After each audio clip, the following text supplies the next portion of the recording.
À Rome, déjà, Cicéron dénonçait la corruption des gouverneurs des provinces. Sous l'Ancien Régime, nos diplomates et nos rois achetaient carrément les voix des grands électeurs aux diètes allemandes ou polonaises. Les affaires de corruption recommencèrent avec le Directoire, continuèrent sous les monarchies constitutionnelles, on eut aussi l'Empire, les républiques. En fait, c'est un sujet éternellement renouvelable, hélas. La corruption est un phénomène multiforme, universel, touchant à des degrés divers et pour des montants financiers variables tous les pays du monde. Même les mieux classés à l'indice de perception de la corruption de Transparency International.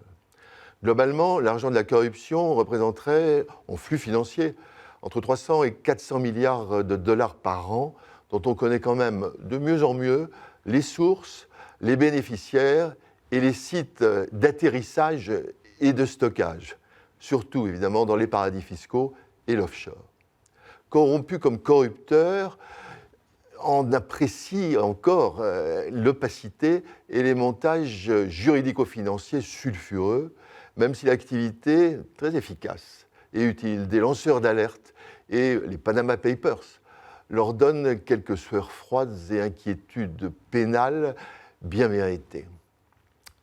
Un grand merci quand même à la crise, qui là aussi sert de révélateur aux turpitudes financières et aux pratiques corruptives proliférantes en lien direct avec les grands vecteurs de la mondialisation financière et économique.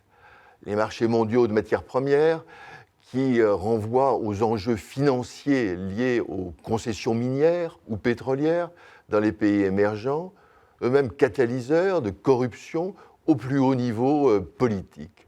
Les marchés de grands travaux aussi, les commandes d'avions, les concessions de téléphonie mobile, les autorisations de casinos ou de paris sportifs. En fait, la croissance du commerce international a aussi sa part dans les contournements d'embargo ou le besoin de fluidification des flux commerciaux qui mettent la pression sur des douaniers, des fonctionnaires, des impôts dans des pays aux administrations qui sont rudimentaires, claniques, voire mafieuses, incapables de résister à la tentation de la corruption. La crise a aussi révélé que la crise financière était à l'avant-garde des questions de corruption, s'agissant de délits d'initiés, de schémas de Ponzi, de manipulation du Libor par une poignée de traders corrompus de la City de Londres, de prêts accordés avec complaisance par des banques à leurs actionnaires ou à des proches soudain devenus insolvables, des prêts évidemment jamais remboursés. Pendant longtemps, la corruption concernait surtout la sphère politico-administrative dans ses relations avec le secteur privé et des partenaires publics étrangers. Ceci continue, d'autant que ce grand classique du commerce des armes n'a jamais été aussi prospère. S'ajoute une corruption interne à certains secteurs où ont émergé de véritables écosystèmes, que ce soit dans la finance, le sport ou la communication, liés en partie à l'extension de la rémunération à la commission, comme mode de rémunération, glissant facilement vers le pot de vin. De la petite à la grande corruption transnationale, à coût de centaines de millions de dollars, toute corruption est à la fois moralement condamnable, économiquement nocive parce qu'elle pourrit la concurrence, politiquement inacceptable et créatrice surtout de frustration et d'inégalité sociale. Si elle est aujourd'hui en pleine recrudescence, et ce n'est pas seulement une impression venant des révélations d'affaires politico-financières, c'est aussi parce que la mondialisation financière, l'évolution des sociétés vers un individualisme débridé, l'argent roi, l'avidité, le désir d'enrichissement sans limite, le non-respect des règles déontologiques et d'irresponsables prises de risques font perdre les repères éthiques fondamentaux, l'honnêteté, l'exemplarité ou la responsabilité. Il se trouve aujourd'hui, hélas, des gens prêts à trouver des excuses ou de bien piètres justifications à la corruption.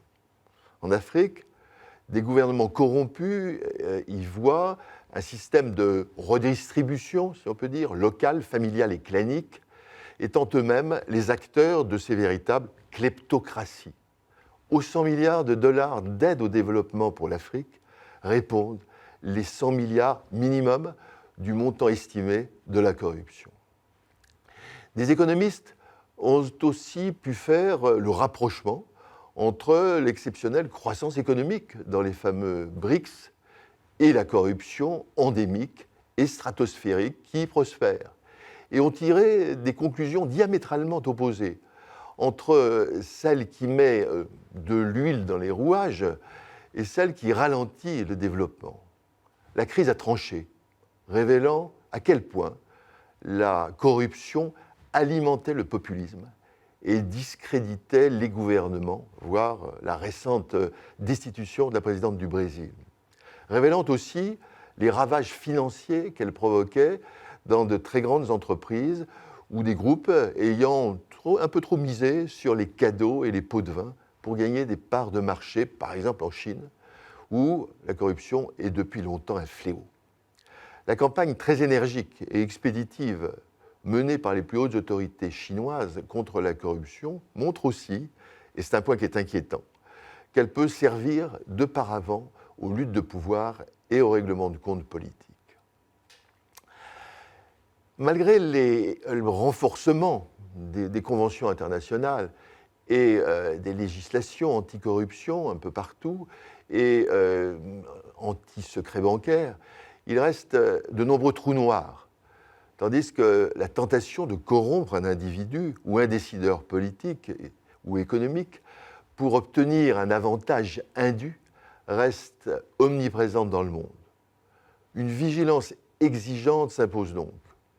Aux résistances, il faut à la fois opposer la rigueur des textes, mais aussi promouvoir activement les démarches éthiques, des gouvernances rénovées pour tous les lieux de pouvoir, avec, in fine, et c'est l'essentiel, le respect des valeurs chrétiennes, la probité, la responsabilité, le courage, la transparence, conditions évidentes d'un bon gouvernement au service de la vraie liberté.